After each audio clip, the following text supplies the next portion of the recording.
अस्सलामुअलैकुम दोस्तों, स्वागत है, इस्तकबाल है आपका अबरिन एकेडमी में। आज के वीडियो में हम लोग स्कॉलरशिप के 8वीं जमात के सवालिया पर्चे की नोइयत के बारे में पढ़ने वाले हैं। तो आइए दोस्तों शुरू करते हैं। तो सवालिया पर्चा जो होता है स्कॉलरशिप का, उसमें दो पेपर होते हैं। पहले पेपर के अंदर जो है तो उर्दू और रियाज़ी इस तरीके के दो मज़मून होते हैं। तो उर्दू का जो पर्चा होता है उसके सवालात की तादाद 25 होती हैं और हर सवाल के लिए 2 मार्क होते हैं। इस हिसाब से 25 सवालात के 50 नंबरात और रियाज़ी के पर्चे के अंदर 50 सवालात पूछे जाते हैं। तो हर सवाल के लिए 2 मार्क होते हैं। इस हिसाब से कुल सवालात के लिए 100 नंबरात दिए जाते हैं।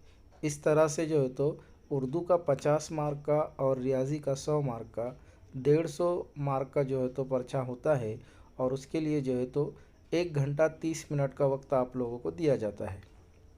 बिल्कुल इसी तरीके से दूसरा जो पर्चा होता है उसमें अंग्रेज़ी जो होता है वो 25 सवालात होते हैं, वो 50 मार्क का, और ज़हनी आजमाइश जो है उसके 50 सवालात होते हैं, वो 100 मार्क्स के लिए पूछा जाता है।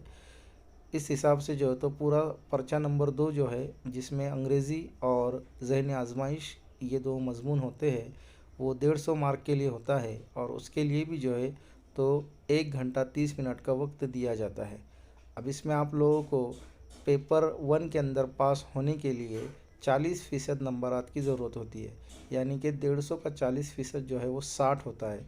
तो पेपर 1 के अंदर आपको 60 मार्क्स हासिल करने हैं और पेपर 2 के अंदर भी जो है तो आप लोगों को 60 मार्क्स हासिल करने हैं। ठीक है। अगले वीडियो में हम लोग उर्दू के निसाब के बारे में पढ़ेंगे। आज के वीडियो में बस इतना ही दोस्तों। अगर आपको ये वीडियो पसंद आया हो तो इसे लाइक, शेयर और सब्सक्राइब करना बिल्कुल भी ना भूलिएगा। मिलते हैं अगले वीडियो में एक नए टॉपिक के साथ। तब तक के लिए अल्लाह हाफिज़।